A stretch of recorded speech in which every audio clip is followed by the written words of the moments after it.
तुम्ही किती बी वेगवेगळे पदार्थ खाल्ले की नाही तरी तुम्हाला पिठलं भाकरीची चव बघा कशालाच येणार नाही. तर त्यासाठी आता इथे आपण सर्वात पहिलं पिठलं बनवून घेऊया.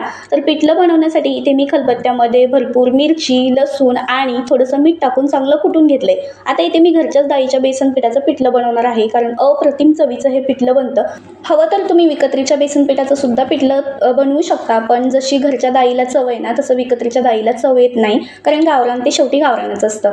तर पिठलं झणझणीत बनवतोय त्यासाठी ना इथे मी जिरे मोहरी टाकली. तेलामध्ये ना जिरे मोहरी चांगली तडतडली गेली की त्याच्यामध्ये लगेचच कढीपत्ता, कांदा, टोमॅटो चांगला परतवून घ्यायचा. त्यानंतर आपण जी पेस्ट तयार केली ना हिरवी मिरचीची, खलबत्त्यामध्ये मी ना भरपूर साऱ्या हिरव्या मिरच्या, लसूण आणि मीठ टाकून चांगलं कुटून घेतलं होतं. मिरच्याचा जरा जास्तच वापर केलाय, कारण तोंडाला अजिबातच चव नव्हती ना, त्यामुळे थोडंसं झणझणीत बनवते. जर तुम्ही या ठिकाणी तिखट कमी खात असाल तर मिरच्याचं प्रमाण थोडं कमी जास्त तुमच्या आवडीप्रमाणे करू शकता.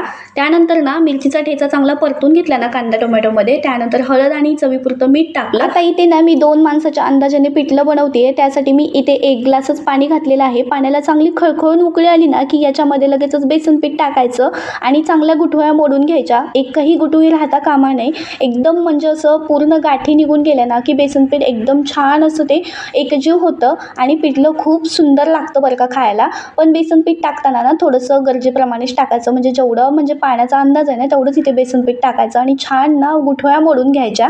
सलग तुम्हाला 5 ते 7 मिनिटं या गुठळ्या मोडून घ्यायच्या आहेत विस्करने. तर पहा आता इथे मी विस्करने गुठळ्या छान अशा मोडून घेतलेल्या आहेत आणि इथे माझं पिठलं तयार झालेलं आहे. तर आता हे पिठलं ना थोडंसं बेसन पीठ थोडंसं म्हणजे पचायला हलकं नसतं, थोडंसं जड असतं पोटासाठी. त्याच्यामुळे ना थोडंसं 5 ते 6 मिनिटं मी झाकण ठेवून चांगलं मस्त शिजवून घेतलं आणि बघा इथे मस्त आपलं झणझणीत इथे पिठलं तयार झालेलं आहे. खूप छान आणि अप्रतिम चवीचं हे पिठलं बनलं होतं. गरमागरम पिठलं तयार होतं. त्याचबरोबर मी इथे गरमागरम अशा बाजरीच्या भाकरी सुद्धा टाकून घेतल्या आणि मस्त गरमागरम पिठलं आणि भाकरी अशी एन्जॉय केली. एवढं भारी आणि चवीचं लागत होतं ना हे. तुम्ही एक वेळेस नक्की बनवून पहा माझ्या पद्धतीने. रेसिपी आवडल्यास लाईक, शेअर, सबस्क्राईब.